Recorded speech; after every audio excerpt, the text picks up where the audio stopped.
they realize that they're at curfew. Yes. So one thing I did want to talk about is, as a parent, and we've already alluded to this, Jude has always been like, I don't want you to drink at parties, but if you drink at parties, call me. You know, and they kind of get stuck in this.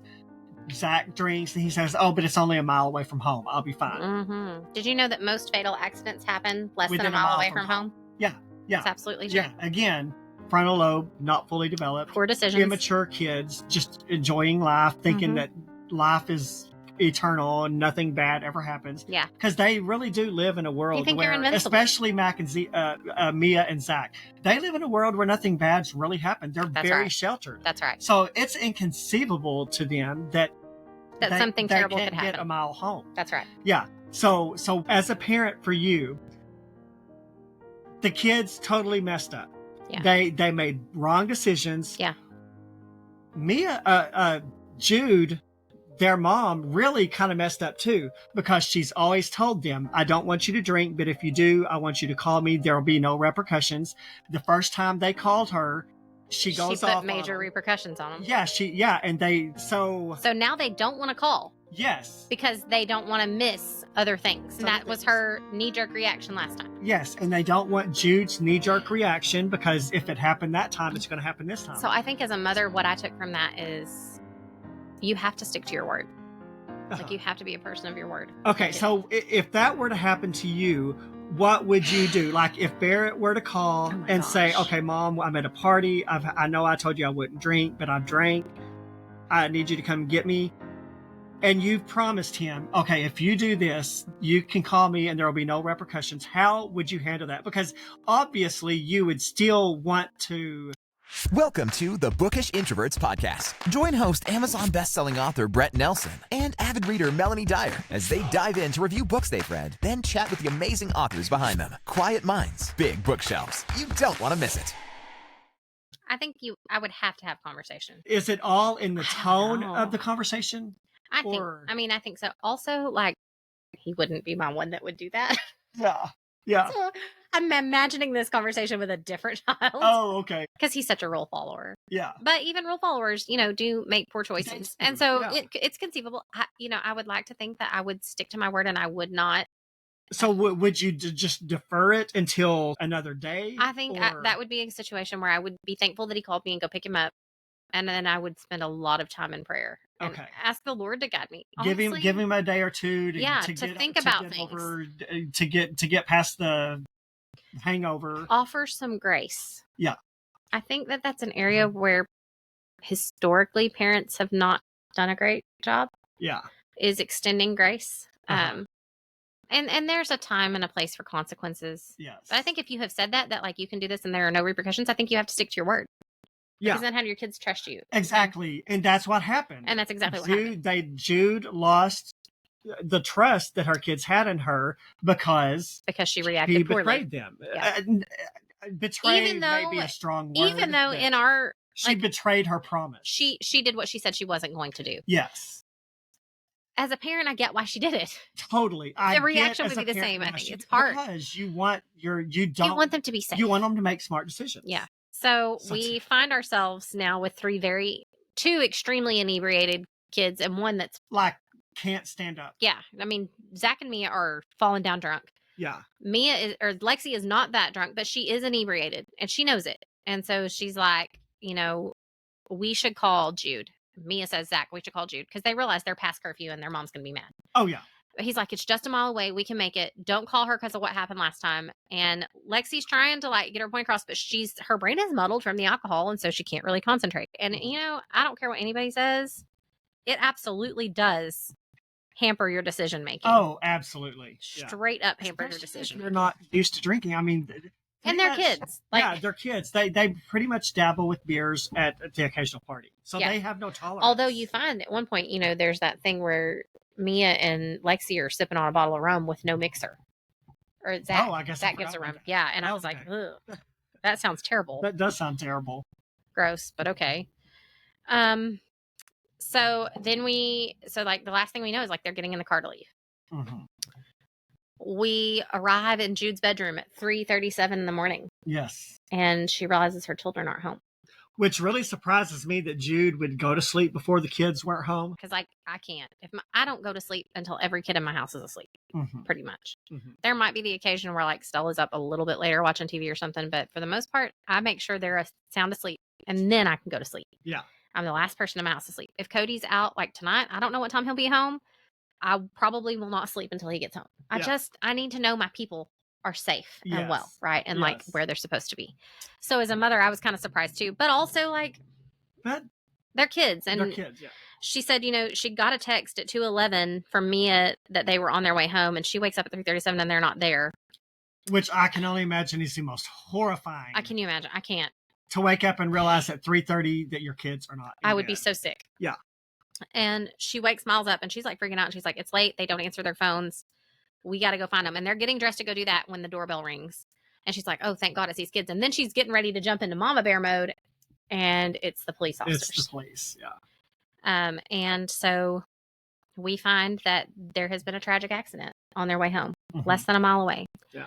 And that the children are all at the hospital. Yeah, they've been airlifted to the hospital. And I mean, literally, my heart just was like, hit the floor. Yeah. I was like, this is not worst case scenario. Absolutely.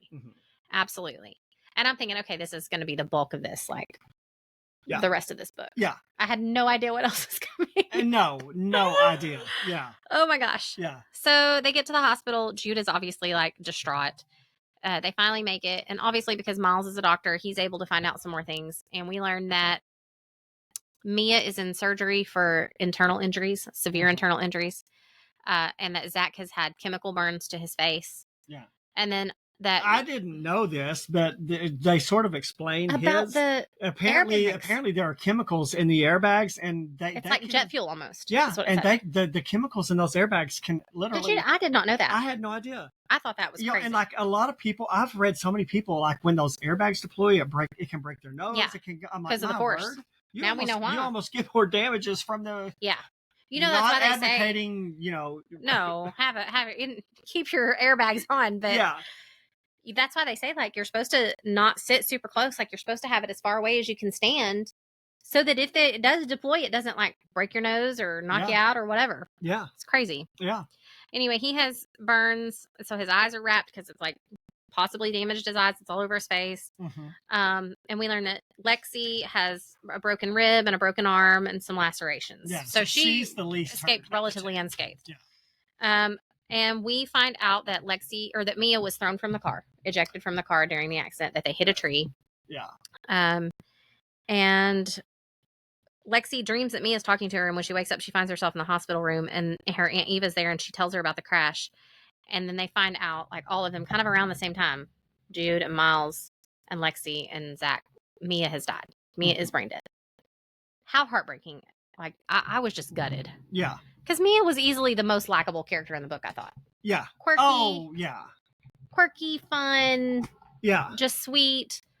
Not angsty in many ways. Or maybe it's because maybe it's just because she didn't write from Mia's omniscient perspective much. You know what I'm saying? It was mostly from Jude's perspective. Jude and Lexi. And Lexi, yeah. And so maybe that's why I liked her more, because it wasn't angsty or we didn't hear her angst. I don't know. But anyway. This part didn't make me cry. Did it not? I didn't cry here. Yeah. My gut hurt. I was just like, ugh. Yeah. I very rarely I very rarely have visceral reactions in books. I do frequently. But this didn't do it. Toward the end is when it like I literally texted you. And the last few chapters of this book, I was a mess. Yeah. Probably not for the reasons you think. Probably not. I texted. I literally was. You said I'm in tears. Yeah. I was like, oh. So weird. I very rarely have a visceral reaction to books. I do feel when things are supposed to be sad, but this one did me in. This was sad. They decide that they're going to donate Mia's organs. Beautiful. And they're getting ready to take her, and then all of a sudden Jude realizes they haven't let Zach say goodbye to her, and they have to do that. Like, that's his twin. Yeah. That's a part of him. Quite literally. And so they have to do that. So he can't see, obviously, because his eyes are covered, but he does find her hand and holds her hand, and they all tell her goodbye and they let her go. Yeah. I think Jude, this is where the breakdown of Jude begins. Yes. Like, she's just not okay anymore. And for the rest of the book, until the very end, she's not okay. Jude is a train wreck through the rest of the book. And not very likable at all. No. Like, all likability of Jude goes out the window at this point. This is kind of one of those where, when somebody goes through something like this, you really see the real person. Absolutely. And so under the persona. Here is what kind of stuck out to me. Because we read so much Christian fiction, and that is the focus of what we do. Uh-huh. In this book, Jude does not have any faith in God at all. No. And she makes that clear. Mm-hmm. And it's clear that that's harder for her. Well, and sometimes things like this, even for people who believe. So as for a non-believer, I mean, this really pushes you further away Absolutely. from God. But I think that was part of why this was so hard for me to read, this last half of this book, because she's trying to walk through this devastating, life-altering experience with no anchor. Yes. Okay. And so, kids were her anchor. Yeah. Oh, yeah. And now one of her children is gone. Yeah. That is what happens, in my opinion, when you do not anchor yourself in Christ. Yes. I would hope. I can't imagine losing a child. And honestly, it is one of those things that I cannot let myself think on very much, because it just wrecks me to even consider. Yeah.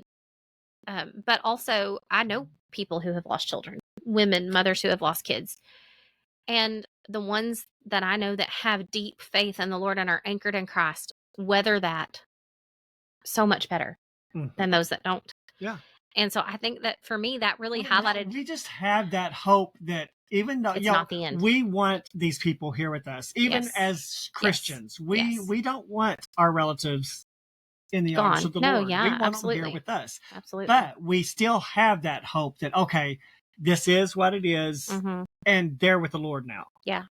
That is an amazing hope to have. Absolutely. Yeah.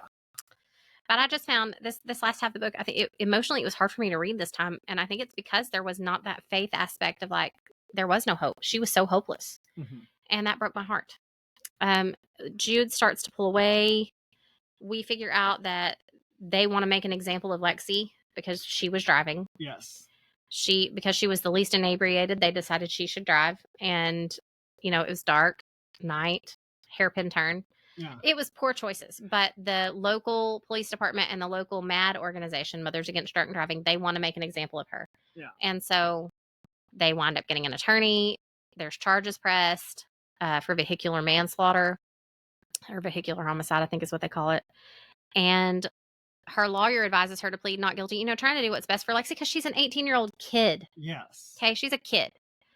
And she wasn't the only one at fault that night. See, and that's what's hard for me sometimes. It's not the only one at fault, but the only one legally responsible. Crazy. So the town kind of turns on her. Well, and they're still teenagers. Yeah, they're still kids. It was illegal for them to drink. All of them. They all should have had charges for illegal drinking. I don't know if that's real life. But also, Zach was from that community, from a wealthy family. His parents had the money to find the lawyers to do whatever. Exactly. They know the judges. They know all the things. Between Lexi, resources and not. Yes, and we all know. It's true. People who have money can get away with more than people who don't. Absolutely true. Yeah, people that have money, people that have prestige, they can get away with more. And so obviously Zach is wrecked because he's lost his twin, which is a part of his soul. His mother is completely withdrawn and is MIA, essentially, emotionally completely MIA. His dad is doing the best he can, and Miles is the only thing. I think he was the only glue holding that family together at that point. And Lexi goes against her lawyer's advice and decides to plead guilty because she's just got this. She really does have a strong sense of morality and right and wrong. Yes. And she's like, maybe this will atone. It's the only way to arrive. To atone. So he's like, you're going to go to prison. And she's like, well, then it is what it is. Maybe I deserve to. And that's what she does. And she goes to prison. And it broke my heart. And then I was so shocked. But the guy in me almost wanted Zach to step up and be the man. He said that in the courtroom when they have that hearing, and he's like, I should be in trouble as well. Yeah, but he really. But nobody took anything and did anything. Let it happen. He did still let it happen. Of course, there's not much you can do when you're in a court of law. Whatever is going to happen is going to happen. Part of me was a little bit disappointed that Zach, in the greater scheme, he kind of let it happen. Yeah, he did. Yeah. He did. They kind of threw Lexi under the bus. They did. So in between all of that, graduation happens. Lexi tries to go, can't handle it. Runs out before her name is called. She runs out before her name is called. She hides under the bleachers. Zach sees her. He does come over to talk to her. She asks him if he can ever forget her, and he says that he can't forgive himself. Mm-hmm. She gives him her copy of Jane Eyre, which was her comfort book, and then she leaves and they go home. Miles doesn't want the charges pressed, doesn't want any of that to happen, but Jude is super pushy for Which it. gave me a little bit of hope, because I was like, I didn't want to see Lexi again. How would you handle that? Like, if somebody was driving and one of your children got killed, would you want to go for the jugular and say, I want that person I'm sure to pay? there's a part of me that would, but I would hope that the greater part of me, like that the Christ that lives in me, would be like, no, come on now. Ruining this person's life is not going to bring. It's not going to bring your child back. So, like, that is such a hard. But again, I think that goes back to the fact that she had a lack of faith. Yeah. And so lack of hope. She really wanted someone's blood. She did. Yeah. She did. 100%. So then we get to what he says in the courtroom when they sentence her, when she pleads guilty, is Zach stands and says that the accident wasn't Lexi's fault because he was the designated driver and he chose to drink, and he should go to prison and not her. Mm-hmm. Even after all of that, the judge sentences her to 65 months in prison. Yes. That's a lot. A long time. It's a long time. So then we kind of learn a little bit about what life in prison is like for Lexi. I have never been to prison. I have never been in a prison. But I found it very interesting. Her life in prison, I don't know why. I found it kind of interesting. I found it interesting too. And I was really concerned about like what kind of cellmate she was going to get. She meets Tamika, who becomes like her mom in prison, really. Yeah. And they develop a close relationship over those 5 years. And Lexi goes through some dark things. So, but in the meantime, so 2 months have passed. Lexi's in prison. And then all of a sudden we jump to like 5 months down the road or something. Mm-hmm. And Jude has a knock at the door. It is Lexi's attorney with a packet of information for Zach. Yes. And Lexi is pregnant. I did not see that curveball coming. I did not either. I was floored. I guess I should have, but yeah. I did not. Did not see it coming. And so Lexi was a child of the system. She does not want her child to go into the system. Yeah. And she knows she's going to be in prison after the baby's born. And so she wants Zach to take the baby. She's going to give up her rights. They have this parenting plan. She's going to let Zach have full custody, raise the baby, because she wants the baby to be loved in the Faraday home, to raise in the Faraday home in the love that she saw that Mia and Zach had, right? Like in her mind, they had it all. She doesn't know that now Jude is a complete wreck. Yes. And not loving, yeah. She and not just caring. assumes that they're going to love her Jude like they would love Mia. Pillar of, yeah. Exactly. Yeah. So, but she wants to hand Zach the baby herself. Yes. So then we jump to she's having this baby and they're at the hospital. They've got her shackled to the bed, which I think is completely inhumane. Mm-hmm. She has a baby. It's a beautiful little girl that looks just like Mia. Mm-hmm. And she sees Zach again for the first time since she went to prison and hands them their baby. And her name is Grace Mia Faraday. Yes. She names her Grace and he names her Mia. Mm-hmm. And so she assumes that Grace is going to have a good life and that she's done the best thing for her daughter. I understand where she's coming from. I totally get it. And I think she probably made the right choice. And this is sort of where you see the metamorphosis that has come across Jude, because the chapter ends with Jude holds the baby and feels nothing for her. Can you imagine? I can't imagine. Even babies that aren't mine, I look at them and I feel like awe, like, holy cow, every baby is a miracle. Yeah. And she feels nothing. She's nothing. Emotionally dead. This is when you're like, okay, something is bad. Jude has like been intrinsically changed by these chain of events. Yeah. Zach decides that he's going to go ahead and continue school. They tell him they're going to help him. He's going to raise his baby. So he stays in medical school. Yeah. Because he did decide to go ahead and go to USC. Ahead a few years to 2010. We jump ahead a few years. He's in medical school. And like through all that, Jude is just really in a bad way. Just in a bad way. She's been to counseling. She can sort of function at this point, but she's shut off from everything and everyone. Like even from Miles, from Zach, and especially from her granddaughter. Like she won't hold her. She doesn't pick her up. She's snappy with her. And we get to see through Grace, the little girl, we get to see through Grace what happens when you live, because Grace she's a very serious child who never laughs, who never smiles. When she laughs, she covers her mouth because she doesn't want to be too loud. Because all she's known is a family living in intense grief. Yes. The only way she kind of functions, she says, is like through a rigid schedule and routine. So she can be somewhat human. Grace has no friends. Grace talks to an imaginary friend. Which is a mirror on a watch on her hand. Yes. And her name is Erin. Yes. And she lies about everything. She makes things up. Logical liar. Because she wants to be loved. so deeply. Yes. She knows her dad loves her, and she knows her papa loves her, but her Nana does not. Yeah, they're not lies. They're just crazy things. They're just crazy things, like that to get people's attention. Yes. I think she wants people She's to know. trying to get attention from yes. her family. Exactly. And Jude, we learned, has like also not done a great job of like being trustworthy with the baby. Like there were times she forgot to pick her up, or when she was even younger, left her in a dirty diaper and was just lost in her own grief for hours at a time. And they're just going through the motions. That Jude won't let them celebrate holidays anymore. They're surviving, but they're just existing. Yeah. And Grace also is like picking fights at school, punching kids in the nose and things like that, which I found kind of amusing. Then we learn, you know, that Jude has been going to counseling, but it doesn't seem to be helping. She's been medicated, also doesn't help. Like she's just miserable. It's making her family kind of miserable. Yeah. And so I think that's a really good picture of like how the mother truly is like a thermostat in a home. Like we set the whole atmosphere. Yes, very much. That's something that I have been trying to remind myself of as a mom, like how I am is going to determine how these kids are. And so, and I'll just be honest, I have days where I don't do a good job. And I have spent a lot of time lately on my knees and just asking God, help me to have an attitude and a spirit of peace about me so that my children live in a home of peace. Mm-hmm. You know, and when I'm having a bad day, help me to just be honest with them about it, but also to not like take it out on them. Yes. You know, so I kind of hated Jude through this half of the book. Like I was like, get it together, woman. You still have a husband and a child to live for and a beautiful grandchild. And she just ain't doing it. After 71 months, we learn that Lexi is finally getting out of prison. So her original sentence was 65 months. Why is it 6 months longer? Because bad behavior.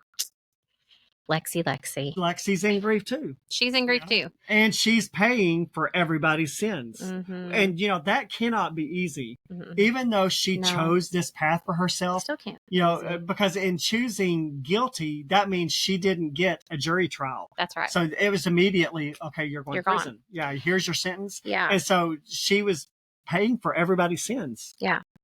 So we learned that she's getting out, and Kiva has sent her $100 and a bus ticket to Florida. And she says, I'm going to stay here one night and I'm on that bus tomorrow and I'm out of here. Yeah. Because she believes she's done the best thing for Grace. Yes. That she doesn't need an ex-con for a mother. Imagines that Grace is living the perfect life. Right. But Scott tells her, you should at least see her. You have the right to at least see her, and tells her where she goes to school. So she goes. She rides the bicycle that he loans her to the school and sees her daughter for the first time. Because Lexi, once she gets out of prison, of course, she has no money. She really has no $200. Money. Yeah. Right? So, and again, she has this fantastic attorney that lets her live in his attorney's office. Yeah. Like, and you can tell, like, from the very beginning, he's invested in her. Yes. And he and his wife are doing everything they can to help her all through her journey. And these are not pretentious lawyers. Helpful, kind. These are down home Yeah.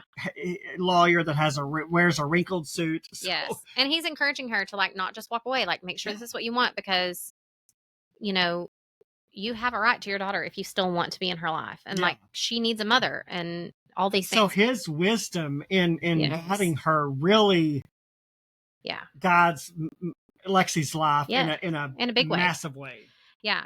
So Lexi goes and watches her at recess and realizes that her daughter is lonely and has no friends. She has no friends. And she talks to herself and she waves at her, and Grace waves back and then runs into the building. And then Lexi's like, well, I can't ignore that my daughter is unhappy and just leave. And so she decides to stay and fight. Mm-hmm. Okay. As a mother, I get that. Like, I would move heaven and earth to get to my children. I can't imagine being away from them or separated from them in any way for any amount of time extended. So I totally get it. Like, I would have done the same thing. Yeah. I don't think it would have ever even crossed my mind to like not go. Yeah. No, I can't remember. You may have to remind me because it's been several weeks since I've read it. Has Lexi promised that she will not try to reach out? Did she make so what happened is, remember, like Zach wrote her several times and she sent the letters back on return. That's right. So they just assumed that she was done and she wasn't going to have anything. So Jude figured she's safe. Yeah. Well, Jude picks her up from school and takes her to the cabin. And then Zach gets home from school and they're talking and Zach's eating and all that things. And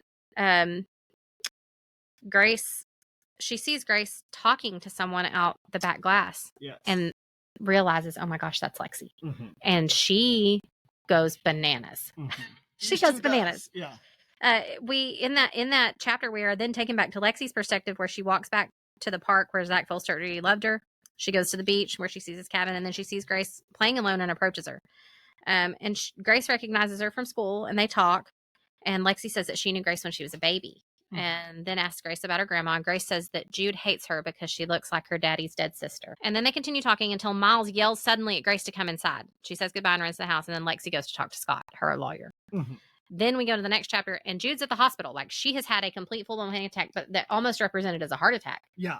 And so that's why Miles was yelling at her to get inside, was because they had to take Jude to the hospital. And I guess it was just the shock of seeing Lexi. Miles tries to convince her it was all in her head. It was not all in her head. Yeah. And so Zach goes to get the baby at or get Grace at the hospital and takes her home. And she starts telling him about her new friend. And he's just too tired to listen and goes to bed. And then we jump back to Lexi deciding that, like, she's gonna go for this. But he tells her it's not going to be easy, that they're going to fight her. And so she's trying to gear up for that. So Jude calls Miles. She's back home now and realizes that she needs to talk to a lawyer. Like, she's like, that's it. She's coming for her. And even though she doesn't have any kind of relationship with this child, she doesn't want Lexi to have anything to do with her. Yes. Because she's still just holding a grudge. Yeah. Man, and that just, let it go, man. Be happy. So Jude calls Miles and tells him to meet her at Zach's house. Then she goes to Grace's daycare and picks her up. When she arrives, the teacher tells Jude that Grace is with Lexi, and that Zach had never told her not to let Lexi see her daughter. And would a daycare really do that? I feel like... I don't know. I feel like that. But, she grew up on the island. Like, she was there. And so Miss Skidder probably knew her. Yeah. And she knew Zach. True. Yeah. I'm sure she knew the story, because it's very, like, you would get the feeling that Pine Island is very insulated, a very insular community. So they all There's nothing that happens on this island that people nobody don't know. knows about. Yeah. So Jude tries to give her money to leave. Yes. To like $100,000. Lexi's like, no amount of money is making me leave. Yeah. And she tells Jude that she gave Grace to Zach because she loved her and trusted Jude, Zach, and Miles to be her family, but that Grace isn't happy and doesn't feel loved. And so she says to Jude, Grace is my Mia.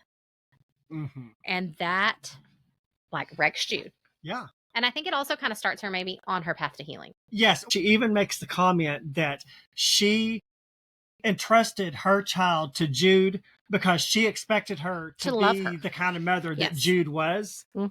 And I think that kind of starts the thawing process in Jude too, because Jude realizes, I have been terrible. I've been a psycho person. Yeah. Because she kind of was psycho. Yeah. And so then we're back to Lexi's point of view, and she walks back to Zach's cabin, just walking, and I think gets there, and then Zach sees her and comes out the door, and they talk. And, like, my heart is, like, literally in a knot at this point, because I know they still love each other. Yeah. Like, they do. Yeah. Because he never pursued anybody else, never had any other relationships, and obviously she didn't either because she was in prison. So Lexi tells Zach that she had to see Grace and know she was happy. And he asks Lexi why she didn't answer his letters. And he's like, I just thought it would be better if we forgot each other. And then he's looking at her like he's going to kiss her. And, like, that look. Girls know that look. And so she's like, nope, and starts walking backwards. Yeah. She stumbles backward, and she kind of, like, starts throwing things at him like, will you let me go to prison? You let this happen. I'm sure there's some anger there. Oh, there has to be. I mean, it would have to be. Yeah. So Zach knows she hates him, but he asks her not to for Grace's sake. And then a car pulls in the driveway, so Lexi leave. And Jude's like, man, I got here too late. Lexi was already here. Yeah. Because she's just trying to, like, I feel like she's at this point, like, she's trying to nip it in the bud. Yeah. Trying to, like, handle it from all perspectives. Again, helicopter mom, even in her grief. Even at 24, even with her son in law school, a father of 6 years, like, she's still trying to helicopter parent. Yes. So then the Faradays go to their lawyer, and they're like, well, we're going to fight this. And they go dirty. Like, they fight dirty when they get to court. Yes. Like, they're talking about all the things that happened in Lexi's incarceration. She did have a little episode where she was taking Valium to try to forget because she just gave her daughter away. All the while, Jude is popping Valium like it's and going Xanax. out of style. And Xanax, yeah. Yes. Like really, the hypocrisy. The hypocrisy of it absolutely infuriated me. Yes. But they do go ahead and award her supervised visitation. Well, they want it to happen with this professional that costs, like, a lot of money. Yes. And Lexi doesn't have money. No. Once again. Yeah. Or with family of the child. And so Lexi swallows her pride. Listen, I don't know if I could have done this. She swallows her pride and goes to Jude and asks her to supervise the visit. That took some courage. Can you imagine? I cannot imagine. Yeah. But she does. Jude agrees. And so they have the visitation. The way that she wrote that, it's like Lexi walks in and she sees Mia's sweater hanging there. And like that sweater never moved, and they all, it's like a talisman. They all touch it as they come in the house, which I kind of think is beautiful, but also super sad. But I did find it ironic that it was a sweater that Lexi gave her. Yeah, because we don't learn that till later. Yeah, we don't learn that till later. On her first visit with Grace, she tells her, I bought that for your Aunt Mia. Yeah. And I saved up a whole month's worth of my money from work because I knew it would be perfect for her. Yeah. How sweet is that? Yeah, but I'm really surprised Jude allowed let it stay. That. Yeah. So, it's crazy. So,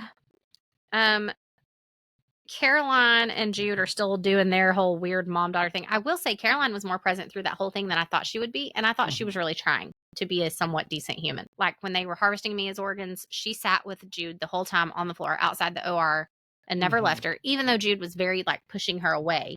Yeah. She did do what a mother does. She did. I felt like then. And so you can tell, and like she's in and out through the story the rest of the time of you like doing things. A little bit of a human side of her mom. Exactly. So then Jude tells Caroline what's going on, and Caroline immediately too is like, well, no, we have to stop this. Like, we don't want this to happen. And again, we're reminded, like, she gets this all from her mom. Yes. Again, the apple did not fall far from the tree. Yeah. Yeah. But then we find that as kind of part of this healing process she's going through, she goes to Mia's room and starts going through some of her things and is remembering the good things of Mia. And I think that was a beautiful moment of like, she's realizing Mia loved Lexi. Zach still loves Lexi. Yes. And this baby needs her mom. Yes. Right? Yes. And so she ends the conversation with her mom and is going through that box of Mia's things. And at the bottom, she finds a picture of Zach, Mia, and Lexi and realizes that Mia would be on Lexi's side in this situation. And then she starts to realize like who she has become, and she's ashamed.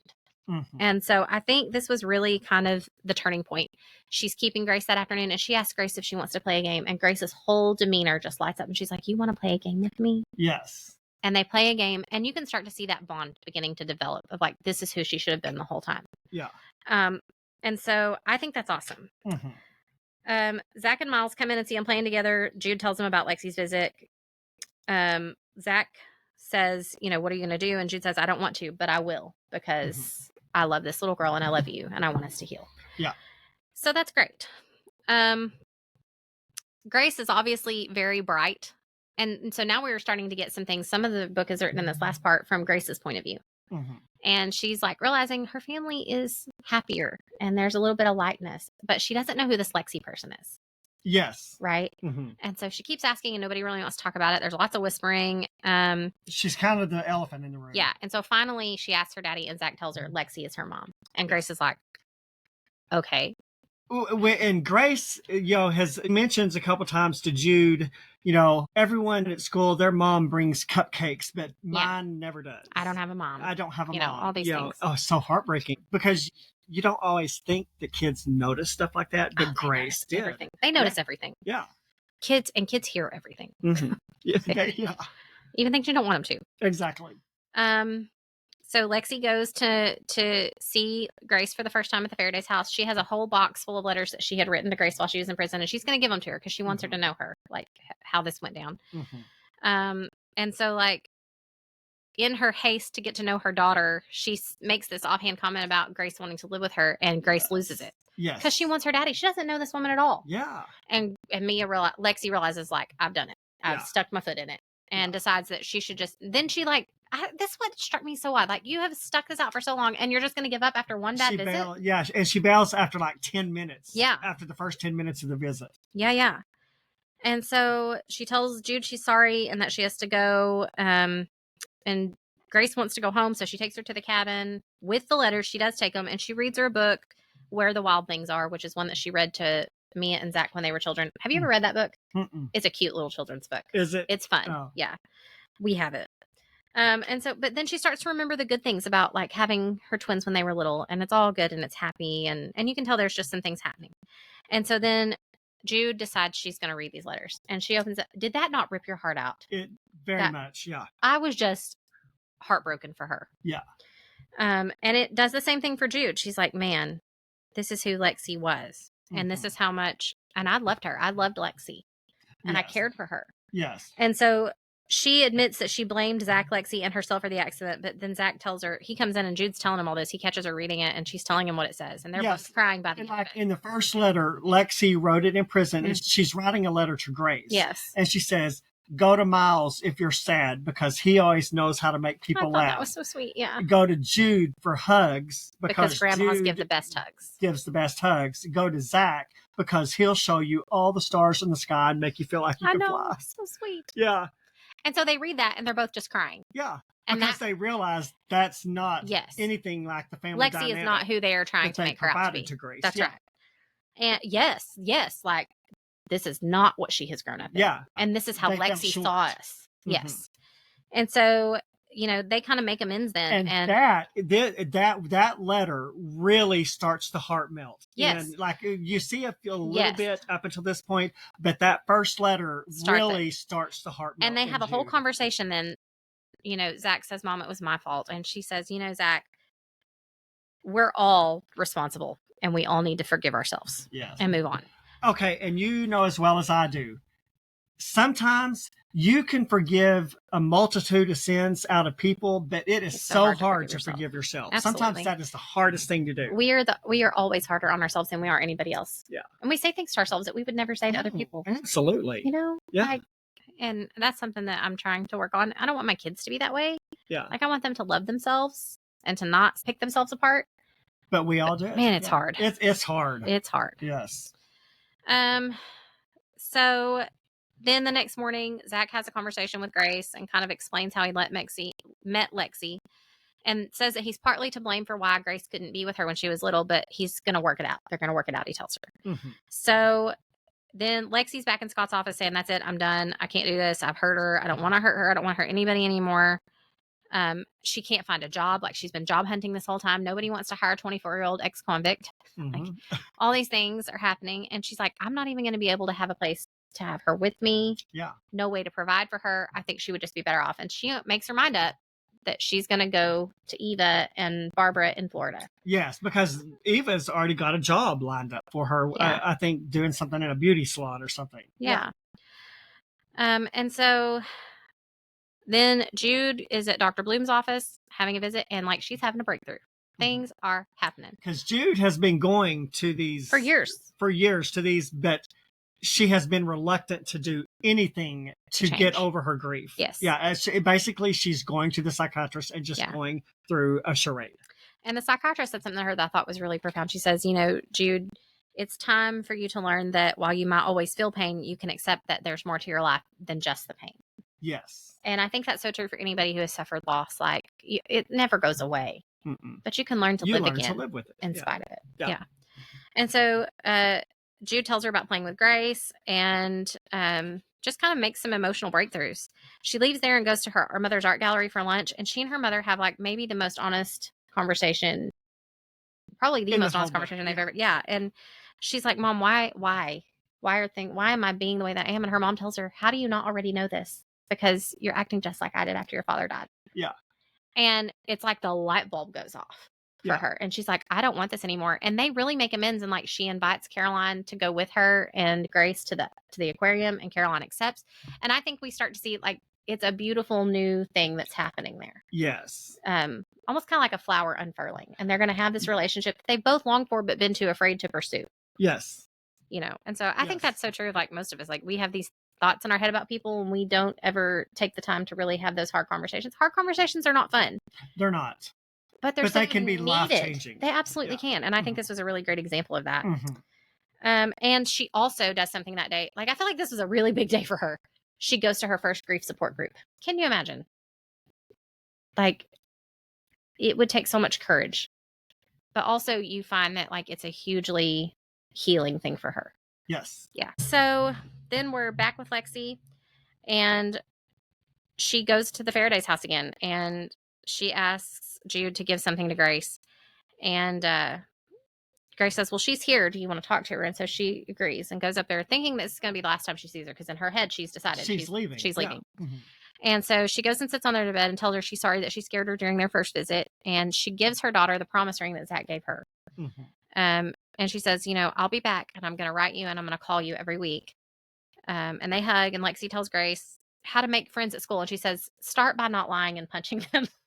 I was like, great good advice. Yeah. Good advice. Yeah. So she gives her a hug and leaves the room and tells Grace that she loves her. And then Lexi is just like a moth to a light. She sees the door to Mia's room and she has to go in. Yeah. Because that was like her second home. And of course, it's a shrine. Yeah, it's a shrine still. Mia. Yeah.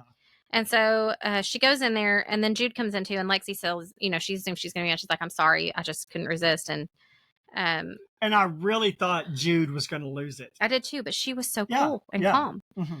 And finally, they have a talk about Mia, and Jude just asks her, why did you drive that night? And Lexi says that she drove because they didn't want to call Jude. And Zach was so drunk that he could barely stand. And she says, I know it was all my fault. And Jude said, I wanted to believe that, but she knows that that's not true now. Mm-hmm. And then she asks her, do you still love Zach? And she tells her, I've tried really hard not to, which is a yes. Yes. Yeah. And so then Jude tells her, you should talk to Zach and tell him how you feel. And Lexi's like, I don't know what to do with that. But she crawls under Mia's bed and gets the journal that Mia had been keeping. Yes, that and Jude had looked for it and years. Couldn't find it. Yeah. And so it was stuck under the bed. And she gives it to Jude and then tells her that she's leaving for Florida and asks her to love Grace better. Mm-hmm. So then Jude sits and reads several entries in the journal. And Grace comes in and is in tears, telling her that her mommy left. Mm-hmm. And Jude says, it's okay. We're going to work it out. And they cuddle on the bed. And Grace shows her the ring. And Jude tells the girl that Zach gave that ring to Lexi and then puts it on a chain and puts it around her neck and tells her she looks like a princess. It's so sweet. Yeah. And so Zach comes in that evening to his house where his parents have taken Grace and tells Jude that he stopped by Bill's office and agreed to the modified parenting plan and that he's going to give Lexi joint custody. Mm-hmm. And Jude says, I'm proud of you. And then she says, do you still love her? And he tells her, he always has and he never tried to stop. Mm-hmm. And so then she tells him that Lexi was planning to leave and tomorrow and to go back to Florida. And so then that's it. He's gone. He's like out like a shot. Yes. True love, right? That's what you do. You chase him down. Mm-hmm. And so finally he finds her on the beach where the thermos was buried. Yeah. And she's like frantically digging, trying to find it. And then all of a sudden there's a voice from the trees. You looking for this? Such a man thing to do. Like, that's where she's going. Why you do that? And so he says, it's staying right here along with the promise that we made that night. And he asks her, please not to leave. And if she could ever love him again. She says that she does love him and they reconnect and they rebury their time capsule and it's all happy flowers and sunshine and love. Yes. And so the next morning, Grace wakes up and her mommy and daddy are there together. And she's like, what is happening in my life right now? Like, she's just the happiest little girl. Yeah. And I thought that was very sweet. And then we learned that Ariel won't talk to her anymore. So she doesn't need her imaginary friend anymore, right? Because she feels safe and secure. Yeah. And then the last chapter, Jude wakes up and is able to appreciate just the beauty around her, of her home and the sunrise and her garden. And I love that she threw that handful of wildflower seeds into the garden just to see. She because before when it talked about her in her garden, she was very methodical and very precise. And now it's like she's learning that it's okay to just let things grow wild and free. Yeah. And so that's kind of what she does. There can be beauty in a disorder. little bit of disorder. In a little bit of chaos. Yeah. And so she goes back to the house to make coffee, and then Miles tells Miles that she's going to go to the cemetery. She hadn't been to the cemetery in the whole time to go see Mia. So it's like she's doing the work now. Like she's on the road to healing. Yes. And we learned that they missed a couple of big anniversaries in the fog of loss and grief. And he hands her a jewelry box that has Mia's ring that he had a pink diamond set in for her. And she's like, oh, well, I can look down at this now and wear it every day and remember my daughter and remember her fondly and all the good things. Yes. And she finally kind of lets go of her grief. Yeah. Like just finally lets it go. And I was like kind of a mess, but also like this all kind of tied up the way that I did not expect Zach and Lexi to get back together. I didn't either. So I was really glad that happened. Mm-hmm. I'm not sure how realistic I think it is. Yeah. Because there's a lot there to still unpack. Like, there's enough story there for another full book. So what themes like really stuck out to you in this the most in this novel? For me, the one that I kind of kept coming was like forgiveness versus justice. Yes. Like, I think that was a big one. Yeah. I think there should be justice when things are wrong. But I think it's just a tragic they kind of have to be kept in proportion Mm. because your need for justice can usurp your healing. Yeah, absolutely. Absolutely. And we only really truly start to heal when we forgive. Yes. Yeah. And I think that was the main theme through it. It's just there's so much healing and forgiveness, and it's not in our nature. What happened, Mia getting, I mean, that's the ultimate tragedy. Yeah, that's the ultimate tragedy. Yeah. And I'm not saying that's an easy thing to forgive. No. But there's just so much freedom in forgiveness. There absolutely is. Another thing I think, and again, I've never been through that level of grief, so this could be considered tongue in cheek, but I think there comes a point when you have to get out of your rut of grief and start living again. Yes. And I think a lot of times it's a choice. It's a choice. Yeah. Now, again, I'm with you. I've not ever really walked through that level of loss. Mm-hmm. And I don't know. I don't know what it would be like. I can't even really imagine what it would be like to not have one of my children with me. Like, I just don't even want to think about it. I don't. Yeah. Because it just guts me. Yeah. And so I would imagine it would be really, like, difficult's not even the right word. It would probably be an insurmountable task. For sure. But that's also why I think it's so important that we have faith and hope, because I don't think you could do it otherwise. No, absolutely not. I really don't. Yeah. And that was kind of just what I kept, like, when I finished the book, I was sitting there and I was just like, thank you, Lord, that I do have hope in you. And that even if I were to face the most tragic of circumstances, I have you to fall back on. Like, I will always have you. Nothing can separate me. That's what the word says, that neither height nor depth nor principalities nor powers, nothing can separate us. Death nor life, not even death, can separate us from the love of Christ. Yeah. And so I just kind of kept coming back to that at the end of it. Like, I wouldn't want to face it, but I could.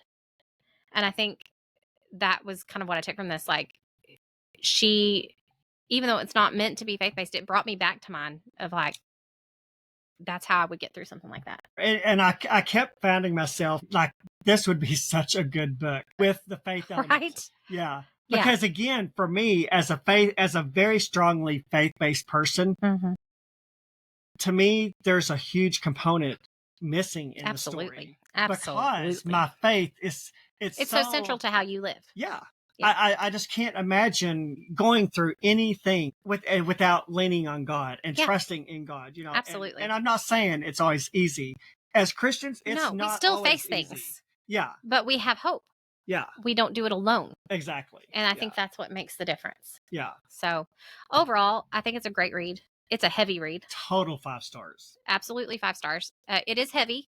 There are themes that are difficult. But I love books with difficult themes. Well, I mean, sometimes we read just to be entertained, but often I read because I want something to kind of make me think, to spur some discussion, and books like this do that. I like books that make me feel something. Absolutely. And you can't not feel reading this book. No. Well, and I kind of feel like we live in a world today.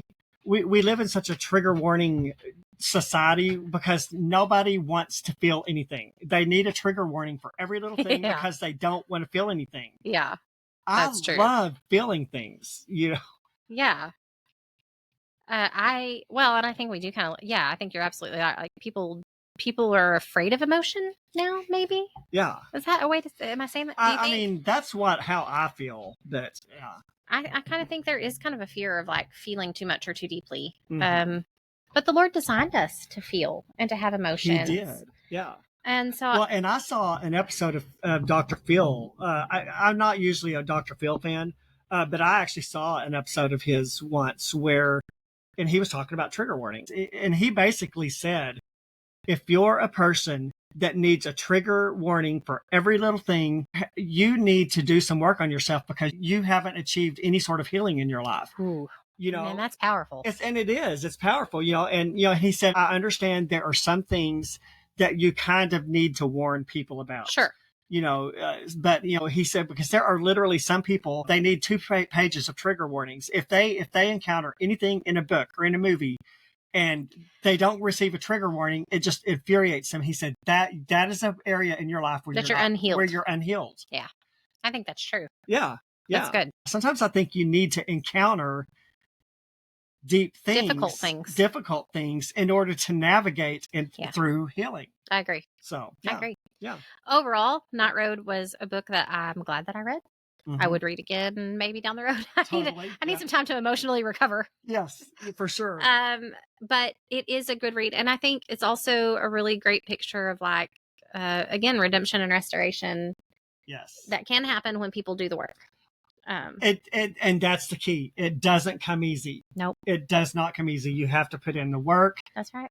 And putting in the work can put you through the ringer just as much as your tragedy can. Absolutely. But in the end, it's so worth it. It is. And sometimes we have to be broken before we can be healed. Like you have to break down a little before you can be remade. Yeah. And so kind of like the potter, sometimes they have to start all over. They've made something that's cracked. So they completely break it back down and start with a whole new lump, like the same lump of clay, but just rebuilding it. Yes. And I think that's kind of how we are. Sometimes we have to break a little in order to be remade. Yeah, exactly. For sure. So overall, I'm glad we read it. So glad you mentioned this. I'm glad you liked it. Yeah, it was so good. I'm always, we've talked about that. It's kind of nerve-wracking recommending books to people because what if they hate what you love? Exactly. Yeah. It's like, do I have bad taste? Like we said at the beginning, this is not a Christian content kind of book. No. So read it with caution. But if you have the ability to... I think if you're a mature reader... Yes. It's appropriate. Because I do protect myself. Yeah. I've been reading Christian fiction about 3 years, and I do try to protect your eye gate, your ear gate, yes, all those what things. goes into my mind. But I am not one of those readers that only reads Christian fiction because I think reading a mixture of secular and Christian, it just gives you a well-balanced reading life. Well, to me, there's a difference in a book like this, a well-written novel that explores heavy, weighty themes of life and like smut, because there is smut out there. Absolutely. So it's a completely different thing to me. Yeah. And I read a lot of classics. We've talked about that. And they're usually clean, but they do explore heavier themes in most cases. And so I don't know, I guess that's something I like. But if you like things like that are going to be thought provoking and kind of maybe cause you to confront some difficult things, then I would recommend Kristin Hannah's Night Road and really any of her other novels. Yeah. All of the ones that I have read have had things in them that have caused me to think. And I think that's a good thing. Yeah, absolutely. Yeah. Well, to me, that's the point of good literature. Yeah. Good literature, it makes you feel, it makes you think, it makes you maybe think about things in a different perspective. Yes. It should push your boundaries a little bit. Yeah. I think. I mean, that's what it is, right? To learn and to educate ourselves. We should be kind of pushed and prodded and explore. Okay, maybe my thoughts about this are not concrete. Maybe there is more out there, and so I think it's a good thing. I think that absolutely. We should all push Kristin ourselves. Hannah is a master wordsmith. I agree. If you're looking for well-written fiction.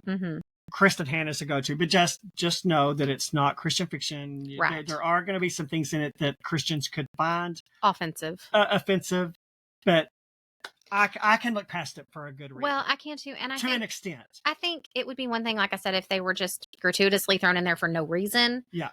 But none of what she wrote are things that aren't already happening, like in the world today, and are not like pertinent to the society that we live in. Exactly. And so that makes it easier for me because, like, I know that this is a real thing. These are things that people deal with: teenage drinking, teenage pregnancy. All of these are things that loss, grief, people experience every day around us. And I think, if we can set aside some of the grittiness to focus on the story, it might help us maybe be more compassionate with those that we encounter. Yes. That are dealing with those things. Yeah, for sure. Yeah. So great book. Highly recommend it. Good. Me too. I loved it. Absolutely. Well, you got any closing remarks you want to say before we head out of here? Just thank you for letting me read with you and chatting, and thank all of you for joining us for the chats. Yeah, absolutely. Next week, we've got a new author interview coming out with Elizabeth Goddard. It's going to be so good. I've already recorded it, so that'll be the next one to come out. This book will probably come out in a couple of weeks. My next author interview is coming up with Lynette Eason. So if you like Christian suspense, Christian romance type suspense, good stuff there. That's a good one. After Lynette Eason, we've got 2 more authors left. That's all? In our Baker summer event. So, it's flown by. Yeah, really it has flown by. So, All right. Well, thank you again for listening, everyone. And we will see you guys next week. Next time. Yep. All right. Bye-bye. Bye-bye.